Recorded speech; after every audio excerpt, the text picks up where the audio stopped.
بسم الله الرحمن الرحيم. الحمد لله رب العالمين، والصلاة والسلام على أشرف المرسلين سيدنا ومولانا محمد صلى الله عليه وسلم. السلام عليكم ورحمة الله وبركاته. وحنا halka ka salaamayaa dhammaan Soomaali Maxamed meel walba ay joogaan.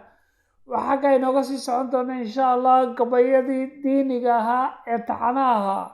Waxa gabayga maanta la yiraahdo lagu weydiin maayo, wuxuuna ka hadlayaa in intee leeg ayaad u samafashay maatida iyo inay noloshu macawina weyn iscaawintu u yeesho. Wuxuuna ku bilaabmayaa insha Allah sidan: lagu weydiin maayo maryahaad xidhatay ee qaaliga ahaa.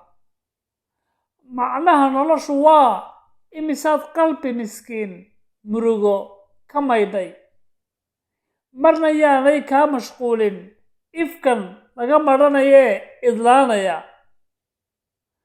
Ku mashquul aayaha mustaqbalkee aakhiro ee aan laga maarmin. Waxa muqaddasa oo muhiima noloshana maareeya waa mawlaha Ilaahay. Nabi Maxamed ku salli maalin walba, eebihii minid walba joogay ha kugu mabsuudee. Muslimka iyo mu'miniinta midig sii, mugdiga habeen alle ha ku iftiinshee. Maalka maxasta iyo agoonta masaakiinta wax kaga macsuum.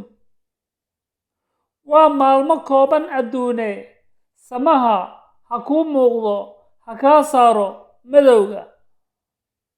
Lagu weydiin maayo maryahaad xidhatay ee qaaliga ahaa. Macnaha noloshu waa imisaad qalbi miskiin murugo ka maydhay. Waad mahadsantihiin dhammaantiin. Waxaan leeyahay aan iscaawino maalin iyo habeen insha Allah walaalayaal.